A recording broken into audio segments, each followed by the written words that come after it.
What is up? Thank you for coming to my channel, Prison POV. Shout out to the joiners, shout out to the Point of View crew, and trip on this. I have a video ready to go. I was going to do a video today called Telling the Mexican Mafia Never Mind. Some of you guys have probably seen the thumbnail. In fact, I know you guys seen the thumbnail because a lot of people issued me warnings. Bro, tread lightly, be careful. I understand, bro, the topic is very delicate. But this story is, I'm not mentioning names, I'm not mentioning any neighborhoods. It's just a good story. I think everybody will enjoy and no one will be offended by it. But we're not going to do that video today because that's a Monday morning video. That is a Monday morning video. It's not built or made for Saturday. The weekend videos are very different than the Monday through Friday videos. No, today, for a Saturday video, I have been pressured by the woods, homeboy. That whole attitude. You're gonna mind somebody. I mean, I trip out when I look back on my prison time. I had two numbers, a P number and an F number. I did 6-7 years on each number. And I noticed when I had my P number, I was not a boss, I was bossed around.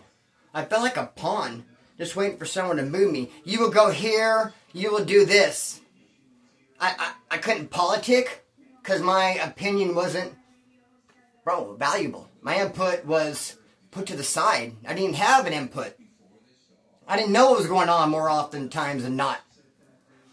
I remember one time jumping somebody in those early days, and then afterwards, I had no idea why we even jumped and removed this dude from the yard. And afterwards, I was like, well, hey, what'd he do? And the dude that had me jump him, the dude who called the shop, so, don't trip on it. Don't worry about it. It's a dead issue. We're not talking about it no more. So it's like you're over there beating people up, you don't even know why. So my P number was really all about just learning. It's all about just looking and listening and not talking. And really not knowing what's going on half the darn time. And yes, things happened to me doing my P number in those early years that would have never happened to me in my F number. Because when I came back on the F number, I wasn't getting bossed around, I was the boss. Now I'm calling shots. Now I'm in charge of dorms and yards and buildings. And my word is valuable. But so you have to walk before you can run. You don't come in your first day and just start politicking. You have to see you're going to be able to make it. You have to put some years in. You have to earn a reputation. So right here, though, this video, I'm going to talk about those early years when I had my P number and how I was pressed and pushed up on and bossed around by the woods, homeboy. And just basically told what to do a lot of times. Trip on this. I remember my first term going to Central Valley MCCF McFarland. I drive up there. They have these things called Cadillac bunks, which I thought were pretty cool. They had bunk beds lining the walls, and then in front of the bunk beds, out into, I guess you could say, the day room, part of the day room, I don't know, but they had single racks, on board Cadillac racks. No bunk bed, just whoop, one and done, one by itself, and I was on one, and I thought it was pretty cool. I liked the dude who was to my left, I liked the guy who was to my right, the Cadillac rack, but these woods in the corner. Rocco, Hollywood, and some other dude. I can't even remember his name. I want to call him Jim Bob. Some old corn-fed country type wood. So these three woods were up in a corner against the wall in their bunk beds, and they had lost a fourth man. Someone had left. So they had an empty bunk. And they didn't want to see just someone come off the bus and just slide in that bunk. They wanted to be able to control who was moving in their little 4-man area. And so they inspected me, I guess. I guess I passed some sort of screening process. I mean, they come to me and say, hey, roll up your stuff, pack your things. We already put the bed move in. You're moving back here with us. You're going to be over here on the top bunk above Hollywood. Because we don't want to just get... Look, are you asking me or telling me? I wanted to say. Oh, they were telling me. They didn't say, hey, would you like to move? We have a cool bunk for you over here. They just say, hey, pack your stuff, get over here, you're moving, this is where you live now. Okay, like, can you say please? Bro, I roll my stuff, pack up, I move. I kind of in my head looked at it like a compliment. I'm like, hey, it's kind of like a compliment. Like, they don't want just anybody around them. Obviously, you know, I'm cool enough to be around them. They, you know, they like my stilo. They enjoy my presence. So I guess that's cool. But it really got weird when I moved over there. Because when I moved over there, I'd already had a deal with this dude, Steve. Steve from Orange County. He's an older guy. He hadn't done much prison time. He didn't have any tattoos. He's kind of a loner. He worked out a lot. But he's one of the first dudes I talked to when I got there. I started bullshitting about working out. And he offered me this deal. He's like, bro, I'm getting ready to get a bottle of creatine. See, there at that Central Valley, what you could do, there was a lady, and she would go out into the community and buy things that were not offered there in the commissary, the tienda. I mean, they're not going to sell you 501s or creatine or nice fancy headphones right there on the store, from the store list. But once a month, this lady would go out into the community to various stores, whether it be Target or Big Five, and do these special purchases. And this guy, Steve from Orange County, said, dude, I got this bottle of creatine. I only need half of it, though. I was going to go in half on it with somebody else, but then they ended up moving or something happened. So now I'm kind of like stuck with a half a bottle of creatine. He goes, why don't you go in half with me on this bottle of creatine? I'll split it with you 50-50. He goes, in the morning, bro, we could take our creatine together and then go out there and get our drive on. We could be workout partners. He's like, we're going to blow up. Dude, I was in love with the idea. I thought it was a great idea. I had heard wonders about creatine. I was going to be serious about my workout. I thought taking a supplement would be the way to go. So I was excited about it. I said, yeah, dude, heck yeah, bro. Yeah. And I even mailed some money to him. I did something, I can't remember exactly what, but I paid. But then when Rocco, Hollywood, and Jim Bob, the other three white dudes back in my wood corner, found out about it, they were like, disgusted. Like, you did what? You went half of that? Do you know some Bro, why would you do that? Nah, Splinter, dude, I can't let you go out like that, man.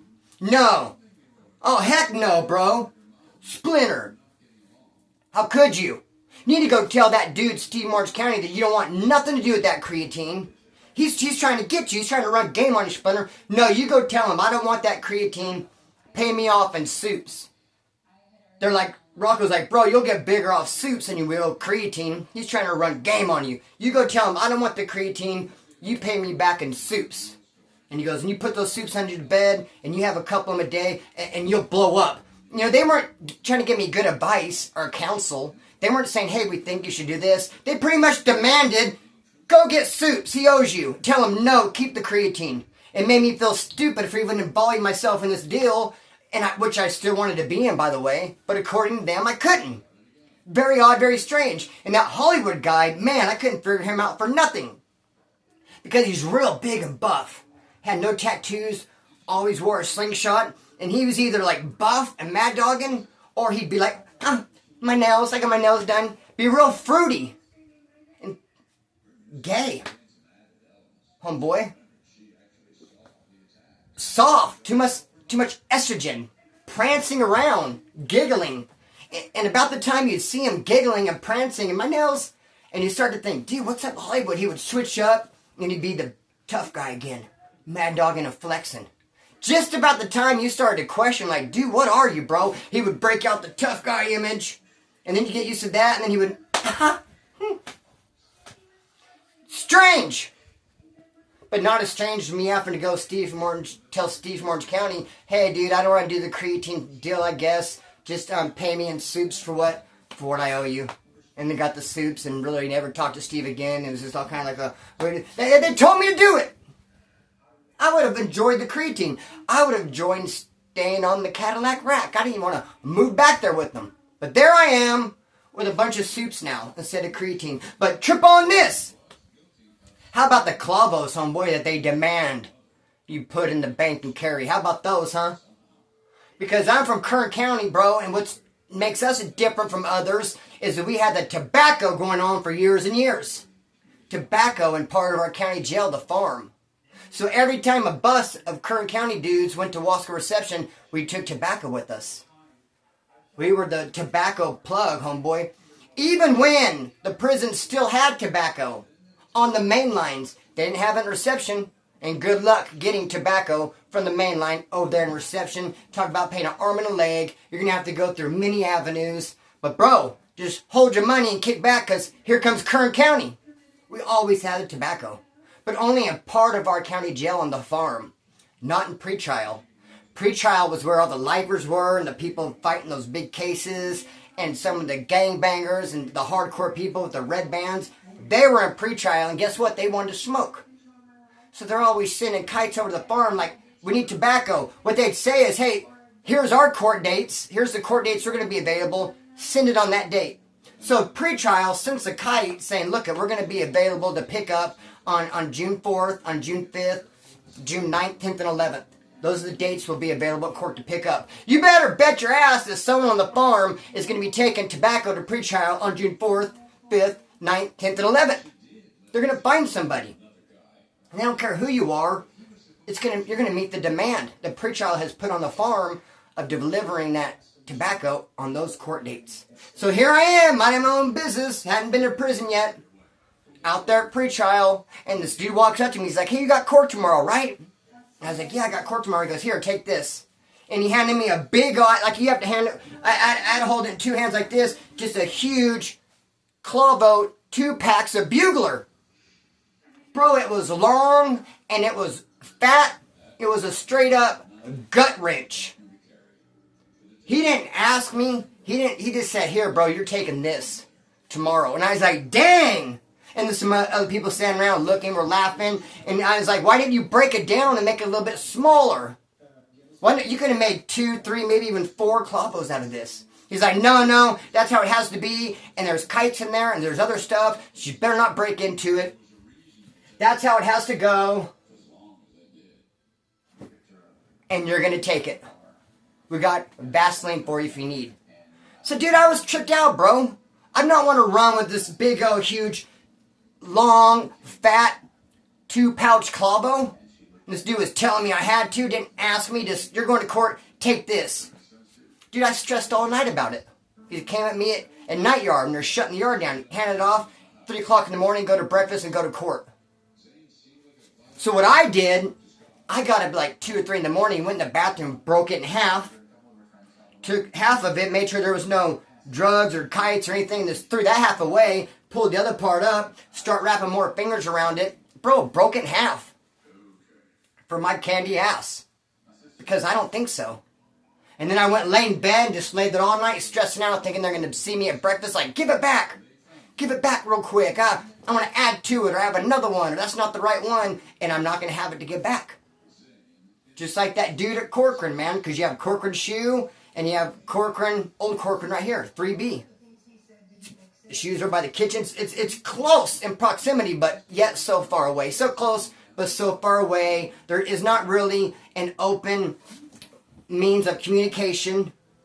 It doesn't flow freely. Occasionally, once in a blue moon, you'll get a kite from the Corcoran shoe, but not very often.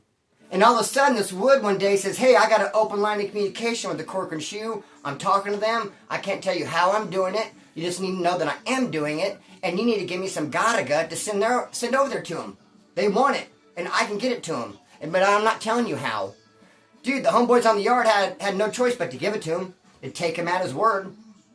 They took a whole chapstick case, emptied it out of the chapstick, filled it full of Gadaga, gave it to him.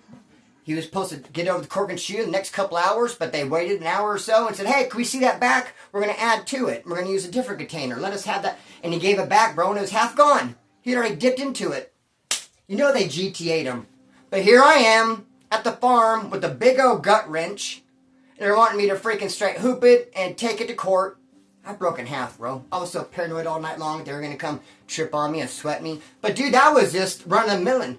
That was every court date some dude's pushing up on you. And sometimes they'll be like, hey, you got to take this one, and this one, and this one. Okay, this one goes to this guy, this one goes to this guy. And you're just like, okay, I'm looking for someone from A3, and you on the bus or D2, and you're just, bro, it's just a hassle. How about when I got divorced, though? I'm in county jail, and my wife files for divorce. Snarf, snarf. They're literally going to take me from county jail to divorce court. They told me, hey, they came and said, hey, they got me a little ducat thing. On this date, you're going to court for divorce. Dude, I did not think I was going to be transported on the court bus to everyone going to misdemeanor and felony courts. I thought I was going to be in a shuttle van. I thought I'd have my own little nice form of transportation by myself to divorce court. But no, bro, they shackle me up, they hem me up, and they put me on the bus with everybody else. But guess what? I got no tobacco. And it's a big no-no to go from the farm to court with an empty house, with nothing. You just showed up with nothing. You didn't bring nothing for the homeboys. It's a bad look, dog. And I've seen people get straight head-butted, regulated for it. So I'm kind of stressing out a little bit on the not having tobacco, but not really. I'm pretty much like, fuck them then.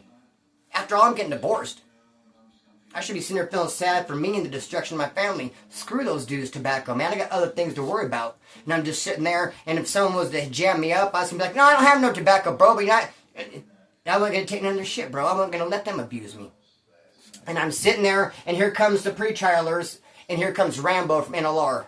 And he comes and sits right next to me. Head blasted. I can't remember what it says on his darn head, man. Psycho? Psychotic! Psychotic, spelt wrong on his forehead. Hardcore NLR, one of the toughest dude beggars I ever put out, sits down next to me and he's like, did you bring a clavo? Do you have any clavos? I was like, no, bro, I apologize. He's like, damn. I was like, bro, divorce court? Divorce court, man.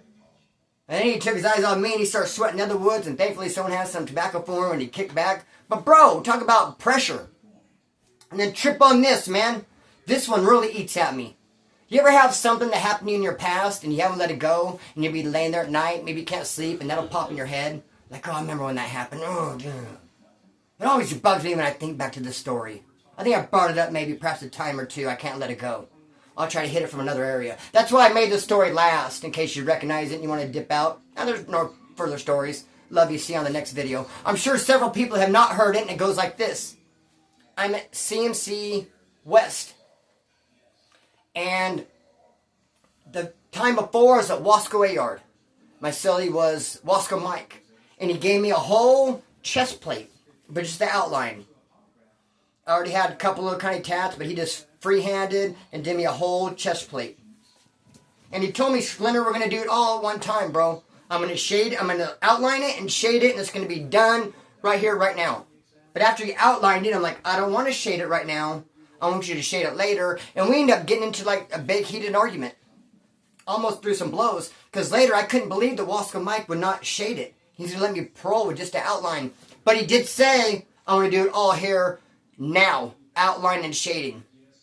But I thought for sure if I said, no, let's just do the outline, he would shade it later. He didn't, bro, so there I am with an outline. That's it. And I go to CMC West, and I meet this dude named Trigger. He's a Southsider in my dorm. Dorm 10. And he slings some pretty cool ink. There's something about him I didn't like, bro. I mean, and you know what? People have a front, and at first you're just like, oh, I kind of dig this dude, till you see their true colors. And you just start seeing things about him like, no, I don't like that. I don't like how he did that. Nope, that's not a good look. So I just start disliking him over time. But I have made a deal with him to shade my chest plate for $50.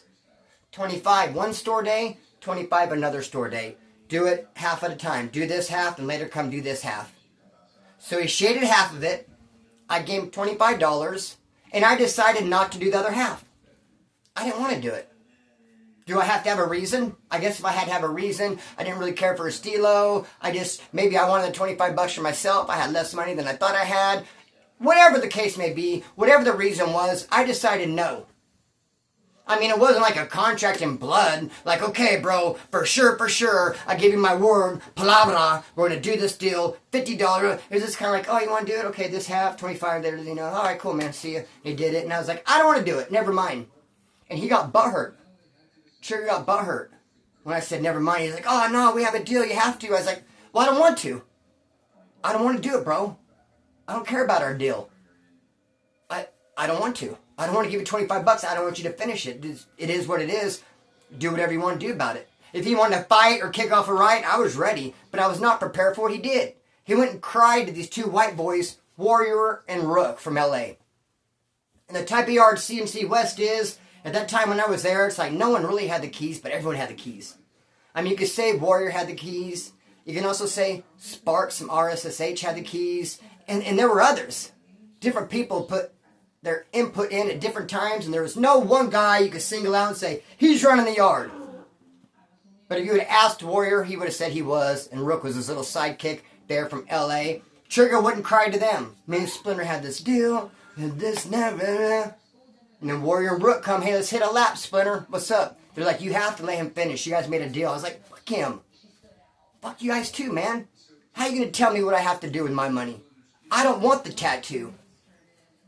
He's like, well, you're down to kick up a riot and get all of our people caught up in this big old drama over just $25 or over just, you need to keep your word. I'm like, dude, I don't like him. I originally liked him. I decided I don't like him. I don't want to lay down on his bed. I don't want to smell his stinky breath. I don't want to hear his stupid stories. I don't want him touching me. I don't want to do it. I'm backing out. I'm saying no. And they pretty much just said, no, you have to. And bro, if it was my F number, bro, I would have cracked Warrior right in the mouth, dude. If I had just a couple more prison years under my belt, I would have said, hell to the no, bro. But I bended, dog. I bended. No, Splinter, you have to. You gave me word, just, the woods. We all got together and talked about it, bro. You have to. You said you would. You have to. So then I had to go with my tail in hand, homeboy. Back to Trigger, like, all right. The crazy part about it? He ended up being a sick-ass pedo, dude. He ended up doing some sick stuff that I wish I'd never even heard, and I definitely cannot repeat. Ended up getting a life sentence. And his victim that he messed with, they found his finger indentions in the person's head. This sick mofo abused him in such a way that they found finger dents in the head, dog. What a sicko. And I read the letter he wrote to his homeboys in the pen, like, no, it's a misunderstanding. I don't really do that. Bro, he's PC. He's a piece of garbage. I always knew it about him. Same dude who the big riot between the Woods and Southsiders kicked off. He had a hat on at the beginning of the riot, and at the end of the riot, hat's still on. How does your hat not fall off in the middle of a riot? So what I'm trying to say is, homeboy, that's why they made that rule. Hey, make a wood, don't break a wood. Because the homeboys would come in and apply pressure, boss you around, tell you what to do, try to control you, and just all for their benefit. And you know what? I put up with a little bit of that way back in the day, in the early days. But then got to a point, hell to the no, I knew better. And I'm going to cut the string, let it fly. Peace.